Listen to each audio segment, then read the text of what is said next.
பண்ணுறதுக்காக தான் இன்றைக்கி ஆல்மோஸ்ட் ஹைடெக் லேப்ஸ் வந்து இன்றைக்கி எல்லா இதில் ஸ்கூல் எல்லா high school and higher secondary school வந்து இப்போ மிடில் ஸ்கூல் லெவலையும் அந்த ஹைடெக் லேப் இருக்க வேண்டும், எல்லா விதத்திலும் அது பயனுள்ளதாக இருக்க வேண்டும் என்பதற்காக இன்றைக்கி அது கொண்டு வந்திருக்கோம். இது ஒரு ஸ்டேஜ், இது ஆல்மோஸ்ட் இன்னும் மிக விரைவில் அது முடிஞ்சிடும்.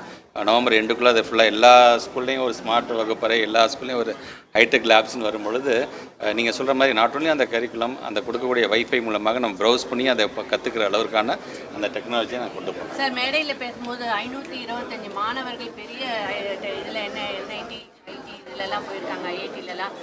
ஏற்கனவே பார்த்திங்கன்னா கவர்னர் நம்மளுடைய பாடப்பிரிவு வந்து ஒரு முறையாக இல்லை, நம்மளது குவாலிட்டி இல்லைன்னாரு. இது ஒரு எடுத்துக்காட்டாக இருக்குமா? அதை பற்றி சொல்லுங்கள். டெஃபினட்டாக நம்ம ஒரு கவர்மெண்ட் சேஞ்ச் ஆனதுக்கப்புறமேட்டு ஒட்டுமொத்தமாக தமிழ்நாட்டில் இருக்கின்ற பள்ளிக்கூடத்தை சார்ந்திருக்கின்ற மாணவர்கள் வந்து சேர்ந்தவர்கள் ப்ரீமியம் ஸ்டூடெண்ட் சேர்ந்தவங்களுடைய எண்ணிக்கை பார்த்திங்கன்னா 70 ஸ்டூடெண்ட்ஸ் இருந்தாங்க. அது அடுத்த ஆண்டு பார்த்திங்கன்னா 247 ஸ்டூடெண்ட்ஸாக இருந்துச்சு.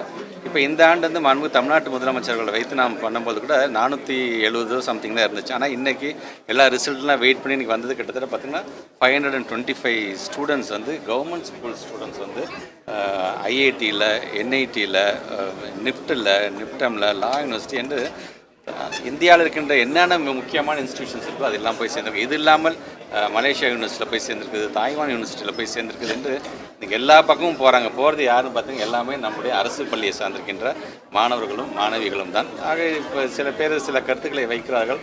அந்த கருத்துக்கு இது பதில் சொல்லுகின்ற விதமாக இது இருக்கும். எங்களுடைய இலக்கு என்பது இந்த 500ஐயும் தாண்டி அடுத்த ஆண்டு அது 1000ஐ தாண்ட வேண்டும் என்ற ஆசையில் நாங்கள் செய்வோம். சார், முதல்வர் பிரதமரை சந்திக்க போறேன்னு சொல்லியிருக்காங்க கல்வித்துறையில் நிதி தேவைக்காக.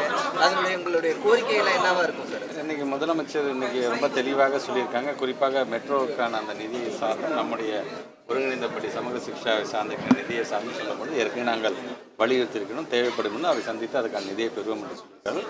கண்டிப்பாக கல்வி என்று வரும்பொழுது இன்றைக்கி அந்த நிதி என்பது எவ்வளோ முக்கியம். கிட்டத்தட்ட பார்த்திங்கன்னா 22க்கும் மேற்பட்டிருக்கின்ற காம்பனன்ஸில் வந்து நாங்கள் அந்த பணம் கொடுக்க வேண்டிய சூழ்நிலை. 60:40 ரேஷியோ, 60 வந்து ஒன்றிய அரசும் 40 வந்து நம்முடைய தமிழக அரசும் வழங்கக்கூடிய ஒரு நிதி. அந்த நிதி என்பது மிக மிக மிக மிக முக்கியமான தேவையான ஒன்றாக இருக்கும். வெறும் 15,000 பேர் ஆசிரியர்களுக்கு பணம் கொடுப்பது மட்டுமல்ல, அதில் இல்லாமல் பல்வேறு பணிகளை செய்யக்கூடிய ஏறத்தாழ 32,298 பேருக்கான சம்பளம் வழங்கக்கூடிய நிகழ்வும் அதில் அடங்கியிருக்கின்றது என்பதை ஒன்றிய அரசு புரிந்து கொள்ள வேண்டும். தரமான கல்வியை தருகின்றோம். நீங்கள் சொல்கிற எஸ்எஸ்சியில் இருக்கின்ற 20 காம்பனண்ட்டில் 18 காம்பனண்ட் நாங்கள் தான் டாப்பில் இருக்கிறோம். கேரளா 19 காம்பனண்ட் டாப்பில் இருக்கிறாங்க.